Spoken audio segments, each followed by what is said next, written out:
Good morning मित्रांनो. तर आज आहे आपले 60 डेज चॅलेंजचा 47वा दिवस. आज वार आहे शुक्रवार. रोजच्या प्रमाणे आपण 5:30 वाजता उठलेलो आहोत. मस्तपैकी एक ग्लास गरम पाणी पिलं आहे, एक खजूर खाऊन घेतली आणि आता आपण निघालेलो आहोत वर्कआउटसाठी. तर आज आपला वर्कआउट असणार आहे कॉर्नरचे स्प्रिंट आणि 100च्या. आज 100 मारणार आहोत आपण. 100च्या एकदम टाईटमध्ये स्प्रिंट होणार आहेत. तर आता आपण आवरून घेतलेलं आहे. आता आपण मस्तपैकी ग्राउंडवर जाऊन स्ट्रेचिंग करणार आहोत, वॉर्मअप करणार आहोत.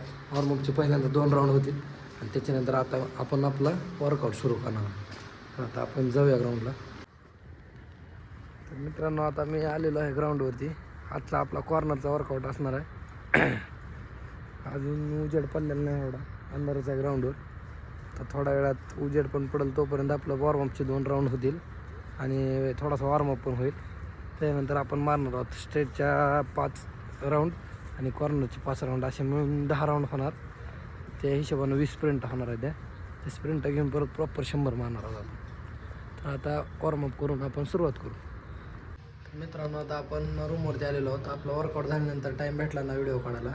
आजचा वर्कआउट आपला कॉर्नर होता, पण ते आज मारायला जमलं नाही, त्याच्यामुळं आपण चेंज घेतला होता वर्कआउटात. आज 25 मिनटं स्लो रन घेतलं होतं आणि त्याच्यानंतर 100च्या स्प्रिंटा घेतल्या होत्या. 2 स्टाईड मारून घेतले आणि 2 प्रॉपर टाईम लावून घेतल्या होत्या. असे 4 स्प्रिंटा झाल्या. त्याच्यानंतर वॉर्मअप करून आपलं स्ट्रेचिंग केली थोडीशी. स्ट्रेचिंग करून आता आपण रूमवरती आलेलो आहोत आणि येऊन आपण आपला डाएट घेणार आहोत. हा आपला रेग्युलर प्रमाणे डाएट असणार.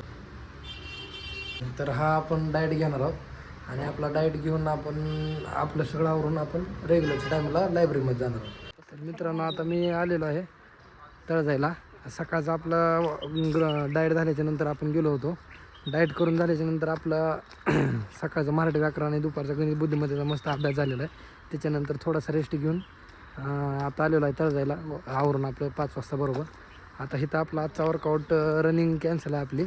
आज आपण गोळ्याचा वर्कआउट आणि गोळा टाकून घेणार आहोत. गोळ्याचा प्रॉपर वर्कआउट घेणार आहोत, त्याच्यानंतर गोळा टाकणार. आल्या पहिलं स्ट्रेचिंगसाठी थोडी स्ट्रेचिंग आणि 1-2 राऊंड वॉर्मअपचे होतील. थोडंसं वॉर्मअप करून मग गोळाचा वर्कआउट घेऊन गोळा टाकणार आहोत आणि ॲप्सचा वर्कआउट होणार आहे. आज प्रॉपर ॲप्स मारणार आहोत आणि ॲप्स मारून झाल्यानंतर स्ट्रेचिंग वगैरे करून आपण लायब्ररीला जाणार. रूमवरती जाऊन आवरून आपलं लायब्ररीला जाणार आहोत. तर आता आपण वर्कआउटला सुरुवात करूया. तर मित्रांनो, आता आपण वर्कआउटून येऊन सगळं आवरून आता संध्याकाळी रूमवर निघालेलो आहोत. वर्कआउटून आल्याच्यानंतर आपण व्हिडिओ घेतला नव्हता. वर्कआउट झाल्याच्यानंतर येऊन रूमवर सगळं आवरून घेतलं. त्याच्यानंतर जाऊन जेवण करून लायब्ररीत जाऊन बसलो होतो. लायब्ररीमध्ये जाऊन थोडंसं आपलं जे राहिलेलं होतं ते घेतलं वाचून, थोडंसं राहिलेलं सकाळच्या घेतलं आणि त्याच्यानंतर एक क्वेश्चन पेपर मागचा होता जो 2 सोडलेले, तो वाचून घेऊन तो ॲनालायसिस केला. जास्त टाईम नव्हता, थोडाच टाईम होता, त्याच्यामुळं तो ॲनालायसिस केला, वाचून घेतलं. त्यातले GSचे जे PYQचे क्वेश्चन होते तेवढे वाचून घेतले 2-3 पेपरमधले आणि मग आवरून सगळं आता रूमवरती आलेलो आहे मी. तर आजचा आपला दिवस इथं संपणार आहे. भेटूया उद्याच्या नवीन ब्लॉगमध्ये. धन्यवाद. जय महाराष्ट्र.